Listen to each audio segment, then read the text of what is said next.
The storm tore open reality like a wound. From the abyss of the Imperium, where the screaming souls of the damned forever twist in psychic torment, something fell, something that was not meant for this galaxy. The void split with a blinding fracture of emerald light, and from within it, a vessel emerged, small as a coffin yet burning with impossible power. It crashed through the cold expanse beyond the Eye of Terror, trailing shards of shattered warp light, until it came to rest upon the ravaged plains of Cadia long before its fall. There were no witnesses. No astropath sensed its arrival, no inquisitor traced its descent.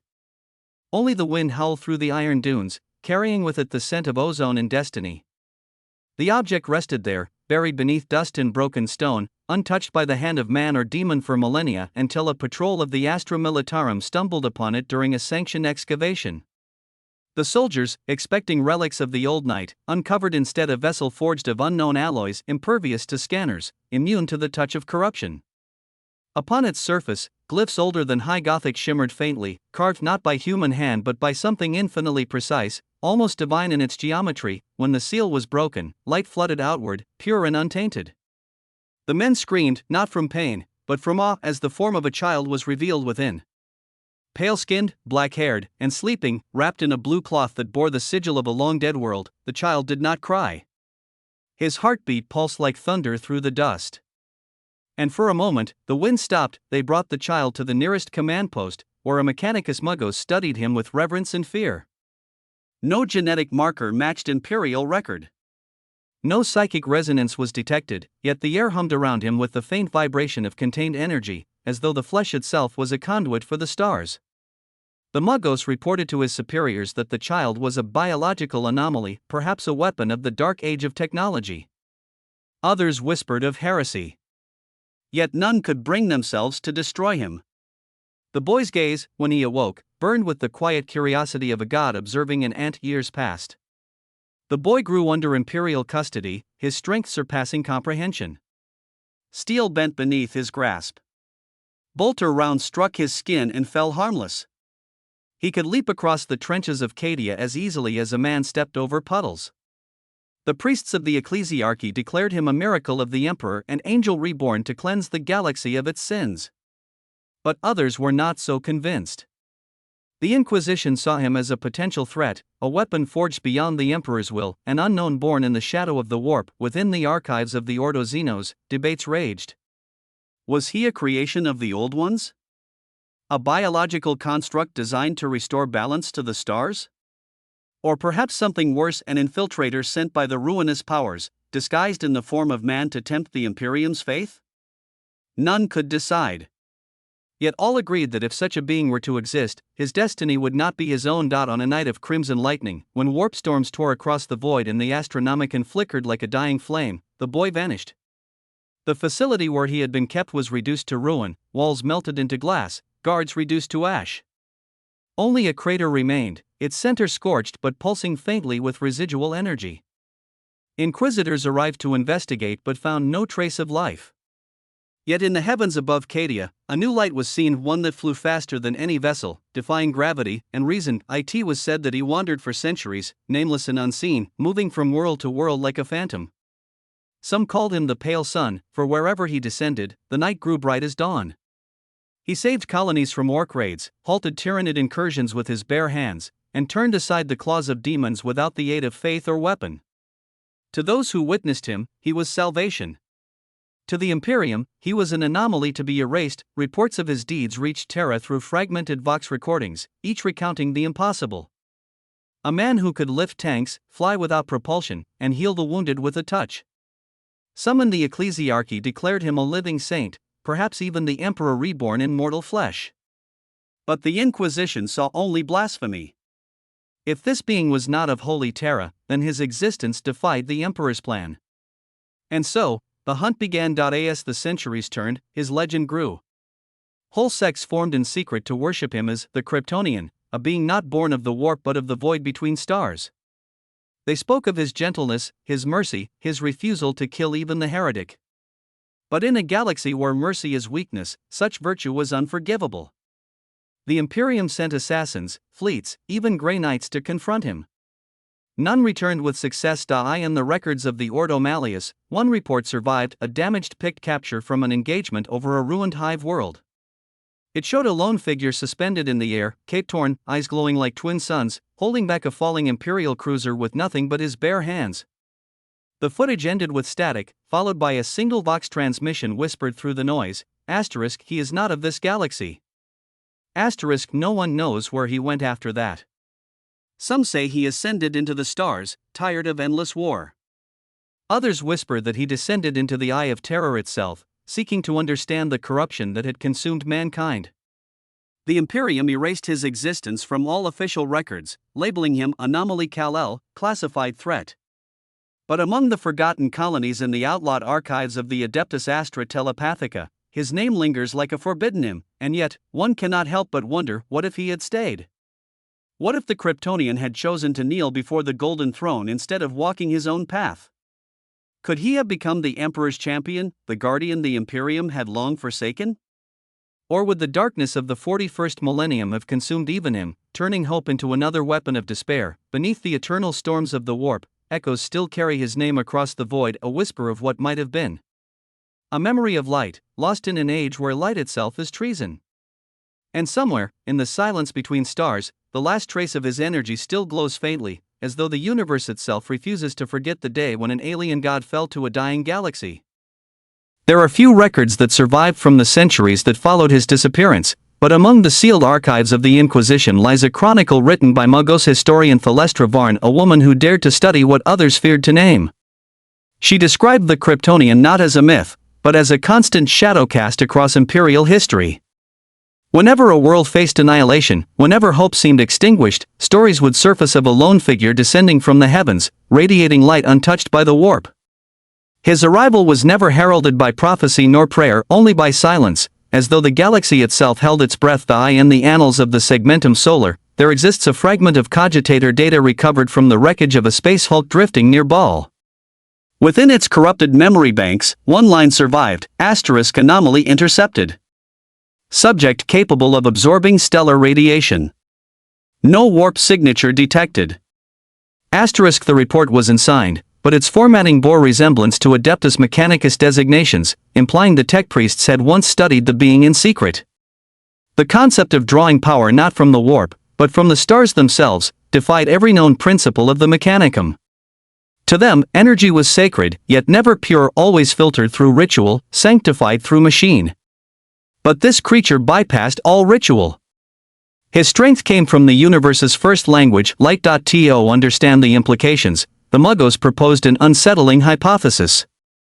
If his power stemmed from stellar radiation, then under the golden sun of Holy Soul, he would be near invincible. Such potential threatened the very balance of the Imperium. Imagine a being beyond the need for technology, faith, or sanction, a man whose mere existence rendered the machine god obsolete. For the tech priests, that was not wonder, it was blasphemy. The ecclesiarchy, meanwhile, sought to claim his legend for themselves. They painted him as a seraph, a messenger of the emperor sent to remind humanity of virtue long forgotten. In crumbling cathedrals across the Segmentum Obscurus, murals were secretly commissioned showing a man clad in blue and red, haloed by light, his eyes reflecting the twin suns of ancient Terra. Pilgrims whispered his name in defiance of censors, believing that even in damnation, the emperor had sent them a guardian.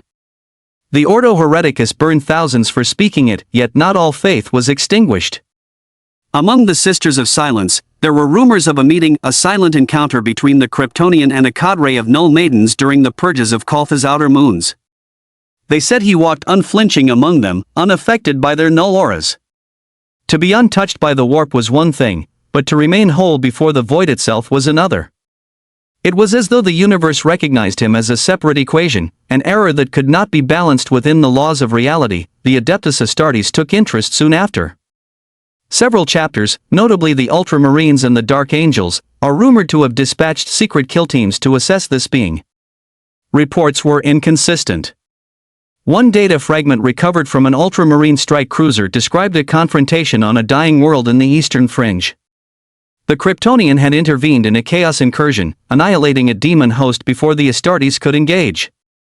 The survivors claimed the air shimmered around him, each blow cracking the very ground.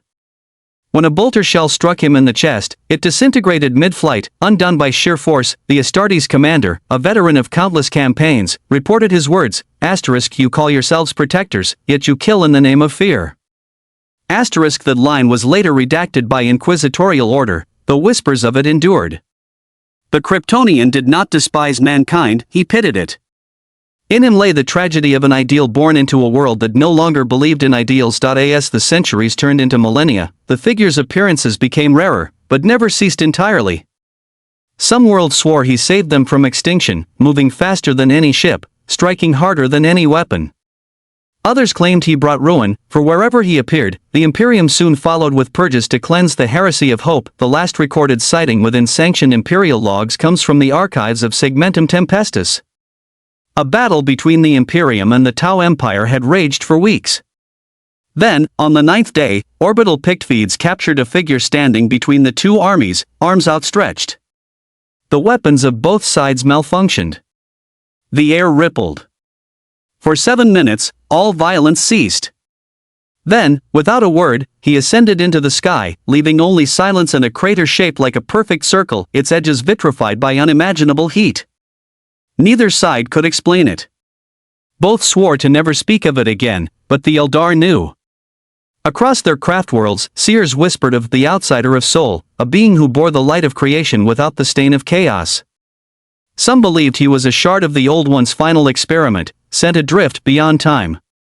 Others feared he was a precursor to something greater, a cosmic correction, a force meant to judge whether the galaxy deserved to continue.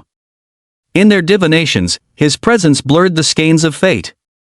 Even the Farsers could not see his end. The Ordo Chronos, specialists in temporal anomalies, later uncovered peculiar evidence suggesting his existence was not linear. In certain time records, worlds spoke of him centuries apart, yet described identical encounters, same words, same actions, same impossible kindness. It was as if he existed outside time's decay, an eternal constant in a galaxy defined by entropy. The Inquisition concluded that such a being could not be tolerated. Orders were given, if seen, terminate with extreme prejudice. But how do you kill something that defies your gods? The Mechanicus attempted. A Titan legion, equipped with plasma annihilators and void shields, was deployed on a barren moon where the Kryptonian had last been reported aiding refugees. The battle lasted minutes. Witnesses from orbit described flashes brighter than dawn, a sound like thunder drawn through metal, and then nothing. When the dust cleared, the moon's crust had been peeled away, its surface carved into a valley shaped like an outstretched hand. No Titans remained. Only a single piece of parchment survived, found floating amid the debris, scorched but legible. Upon it were the words, "I did not wish to fight you." After that, sightings ceased entirely. His name faded again into forbidden whispers, erased by decree. Only in the dark corners of the galaxy, among rogue traders, exiled psychers, and forgotten Mechanicus sects, did the legend persist. They believed he still lived, perhaps imprisoned within the black ships of the Inquisition or entombed beneath Territ itself, sealed away like a relic too dangerous to destroy. And yet, as the Imperium's wars continued and the galaxy burned anew under the Great Rift, there were signs, subtle, fleeting, that the light of the Kryptonian was not gone. On the edges of the cicatrix maledictum, amid systems long thought lost to chaos, there were reports of something moving faster than any ship, cutting through the warp storms as though they were smoke. The Adeptus Astra Telepathica recorded psychic silence wherever it passed, a corridor of calm in the tempest of madness. The Inquisition denied it, of course. But denials in the Imperium often mark the truest of truths. If the Kryptonian still walked among the stars, then perhaps his exile was self-chosen. Perhaps he had come to understand that even his light could not cleanse a universe that had forgotten what light meant. And yet, somewhere within that understanding lay a quiet defiance, the belief that one day, when the stars themselves grew cold, he would rise again. Not as Savior. Not as God. But as the last reminder that even in the 41st millennium, there was once a man who refused to kneel before darkness. Theories about his origin multiplied like spores in the void, each one more heretical than the last. Some scholars within the Ordo Xenos claimed that the Kryptonian was not born of matter as men understood it, but was instead a living reaction, the embodiment of stellar will given form. They argued that he was forged in the heart of a dying sun from another reality, a being evolved not through biology, but through cosmic necessity. To them, he represented a universe that had found a way to save itself, a miracle that the grim-dark future of the 41st millennium could no longer comprehend. Others, more fearful, whispered that he was the Emperor's shadow, an echo of the Emperor's perfection cast into another cosmos, now returned to haunt the Imperium as proof of what it had lost. Within the forbidden vaults of Terra, certain magisters dared to connect the Kryptonian to the Emperor's earliest genetic experiments. It was known that during the unification of Old Earth, the Emperor sought to perfect mankind, to create a species immune to death, sin, and warp corruption. The Primarchs were but one attempt. What if the Kryptonian was another one who had escaped not through warp storms, but through the folds of time itself? A prototype abandoned to a gentler universe, who now returned to witness what his father's dream had become? The suggestion was considered blasphemy of the highest order, but it lingered in the silence of inquisitorial debate like a stain no cleansing could remove. And then there was the darker hypothesis, one born from the lips of those who had stared too long into the warp. They claimed the Kryptonian was not the absence of corruption, but its mirror. That his power, his purity, his very light, was a form of cosmic deceit. That he was the warp's final trick, a creation so impossibly virtuous that he could undo the moral gravity of mankind.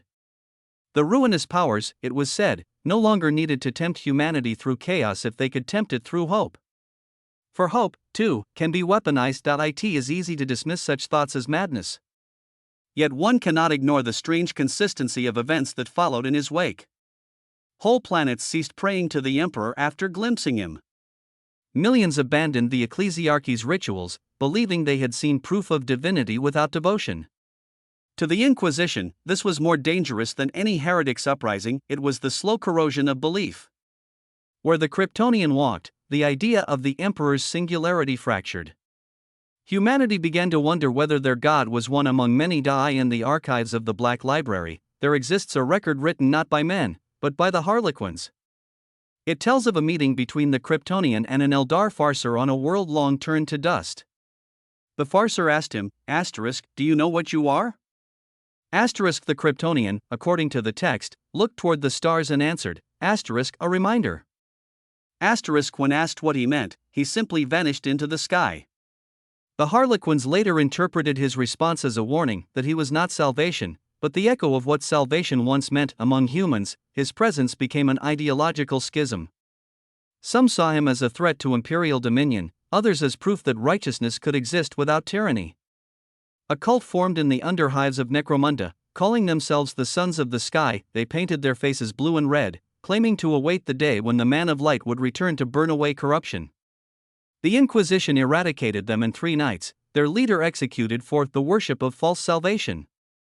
Yet before his death, he whispered a phrase that unsettled even his interrogators, "He was never ours to worship. We were his to remind." It was not only mortals who pondered him. Chaos itself took notice. In the depths of the warp, demons spoke his name with equal parts rage and fascination. They could not touch him. His very essence denied their existence. To them, he was the antithesis of their being, a creature that embodied order not through repression, but through harmony. Such a thing was an abomination in their eyes. They sought to unmake him, to find some weakness in his incorruptibility. The changer of ways, Tsench, whispered prophecies of a red sun and a broken world where even the Kryptonian would fall.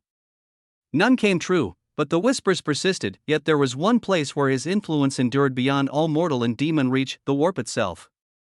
Navigators who traversed the Imperium sometimes reported fleeting visions, a figure flying through the storm, surrounded by calm, his eyes burning like twin suns. For a heartbeat, the madness would part, and for that instant, their ships would sail in silence. Some captains began invoking his name instead of the Emperor's before their jumps. It was blasphemy of the most intimate kind, a heresy whispered not out of rebellion, but gratitude. In the end, the Imperium could not destroy what it could not understand. They buried his memory beneath layers of denial, rewriting history so thoroughly that even those who once saw him began to doubt their own recollection. But the truth has a way of persisting. It lingers like the hum of distant thunder, waiting for silence to be heard again. There were even theories that he had not vanished at all, but changed.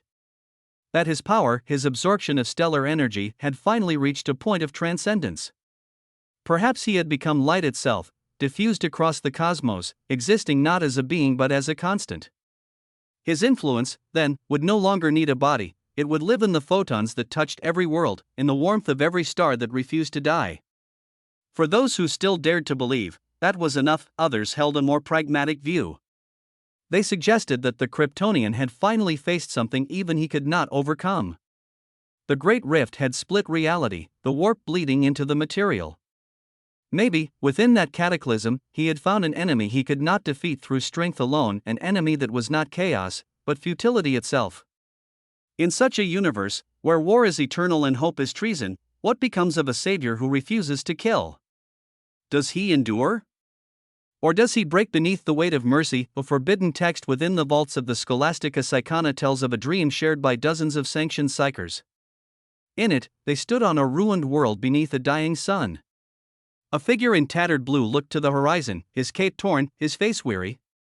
When he spoke, his voice carried through the dream as though it had crossed eternity. I failed them. But I will not fail the next.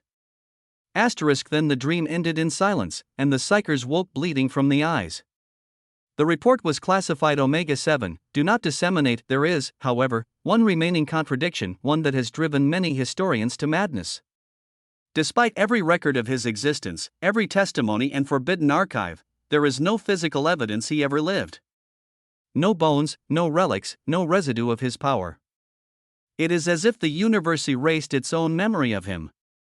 And yet, in moments of extreme light, when a dying sun flares one last time or a plasma storm ignites a world's sky, his silhouette has been seen, just for an instant, against the burning clouds. Perhaps that is his final lesson, that faith does not need proof, only memory. Or perhaps he was never truly there at all, only a story humanity told itself to remember what hope once felt like. But in a galaxy defined by despair, even a myth can defy the warp. And if that myth still moves through the void, unseen and eternal, then perhaps the galaxy has not yet earned its ending. There are whispers in the darkest archives of Terra that even now, beneath the ruins of time and memory, the Kryptonian still endures. Not in flesh, not in myth, but in the hidden strata of history where the Inquisition dares not tread and the Adeptus Mechanicus dares not compute.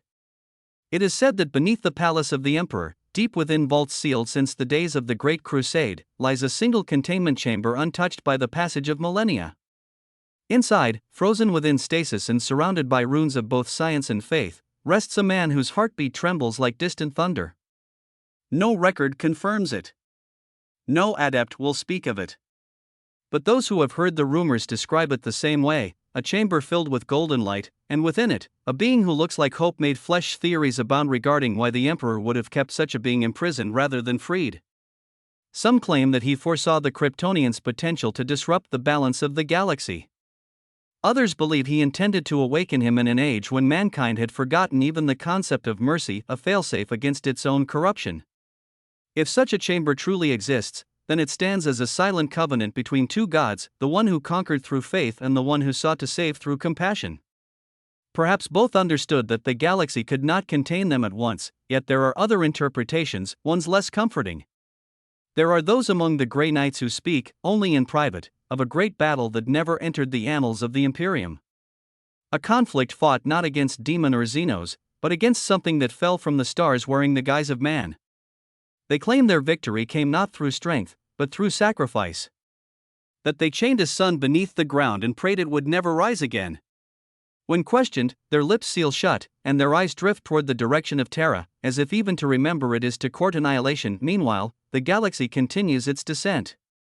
The Imperium fractures under its own weight, faith burning hotter than its stars.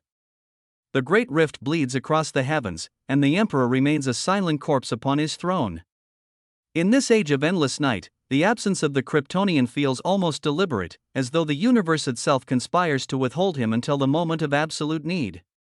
Across shattered worlds and drifting hives, the faithful still pray to their God, while others, those who remember the old stories, look skyward and wonder whether he ever truly left. It is said that on the edge of Segmentum Pacificus, in a system where the warp storms burn violet and gold, a new sun once appeared overnight. It pulsed with unnatural regularity, casting light across worlds that had not seen dawn in centuries. The Adeptus Mechanicus declared it an anomaly. The Ecclesiarchy declared it a sign. But to those who had studied forbidden histories, it was something else, a heartbeat in the dark, impossibly distant yet achingly familiar. Within days, the star vanished, leaving behind only silence. There is a theory among the radical inquisitors of the Ordo Astartes that the Kryptonian has transcended mortality altogether. They suggest he has become part of the Materium's fabric, woven between atoms and starlight, watching as humanity tears itself apart. To them, he is no longer a being but a principle and unyielding refusal of despair. In their words, hope is not a virtue. It is resistance. And perhaps that is the Kryptonian's greatest power, greater even than strength or flight, the ability to remind existence that despair is not absolute, but there remains one question, one that no archive, no prophecy, no Xenos vision has ever answered. If he is still out there, watching, why does he not return? Why, as the Imperium crumbles and chaos rises, does the one who could save it choose silence? The most heretical scholars suggest the answer lies not in apathy, but in consequence. To act in this universe is to kill. To save one world is to condemn another. Even gods must choose their moments, and perhaps the Kryptonian, seeing the full breadth of this cruel cosmos, understood that saving humanity from its suffering might mean denying it the lesson of survival. There are faint traces, distortions in the void recorded by rogue traders, psychic anomalies detected by the navigators of the Adeptus Astra Telepathica. They describe a pattern that recurs every few centuries, a sudden surge of energy resembling solar radiation, followed by months of calm and the surrounding warp. During these times, astropaths report clearer visions, warp storms subside, and for a fleeting heartbeat, the galaxy feels almost alive again. The Mechanicus attributes it to stellar coincidence. The faithful call it his breath across dying worlds. Small cults endure the endless purges, carrying a single phrase like scripture, asterisk, the sky remembers. Asterisk to them, the Kryptonian is not a savior to worship, but a promise to keep. They inscribe his symbol in hidden places, beneath cathedral floors, within the panels of void ships, or in the datacode of forbidden transmissions. The symbol itself has no meaning to most who see it. But to those who know, it is the reminder that light, however brief, can defy the void. Die in the deepest part of the warp, where no mortal thought can survive. There are rumors of a fortress made of flame, a citadel of impossible calm. Demons scream when they approach it, for within its heart is something they cannot touch. Some claim it is his refuge, others say it is his prison. Whatever the truth, it stands as a paradox, a place of order within madness, light within corruption. And if such a bastion exists, then it means he has not abandoned the galaxy entirely. He is merely waiting for the hour when his intervention would matter most. If that hour ever comes, the consequences will be beyond imagining. For the Imperium, a being so pure, so free of the warp's touch, would be either its redemption or its doom. The ecclesiarchy would brand him the ultimate heretic. The Inquisition would unleash every weapon known to man. The Adeptus Astartes would stand divided, some seeing in him the Emperor reborn, others a false idol. And yet, in that chaos, something greater might emerge, the truth that mankind's salvation has never depended on the Emperor's divinity, but on its capacity to choose light over darkness. Perhaps that is why he does not act. Perhaps he waits not for the galaxy to need him, but for it to deserve him. Somewhere beyond the reach of the Astronomicon, where the stars burn red and the warp hums like a dying song, there may still drift a solitary figure, eyes closed, cape torn, hands clasped around a shard of Krypton's lost past. Around him, the void swirls in reverent silence, afraid to touch what even chaos could not corrupt. He dreams not of conquest, nor vengeance, but of balance, the dream of a man who once believed that good could survive without gods. And as the galaxy burns anew, as demon and man tear each other apart in the Emperor's name, there are moments, rare, fleeting, when the light of a dead sun flickers across the night sky, casting the faintest silhouette of a man against the void. Whether it is a ghost, a memory, or a herald of return, none can say. But in those moments, even the most hardened soldiers pause, and for a heartbeat, the endless war seems to fade, for they remember the legend of the one who fell from another world, the being who carried the light of a forgotten sun into the heart of eternal night. And though the Imperium denies him, the warp fears him, and time itself cannot recall his name, the stars have never forgotten, because somewhere, between the silence and the storm, the Kryptonian still watches, and his eyes are still burning.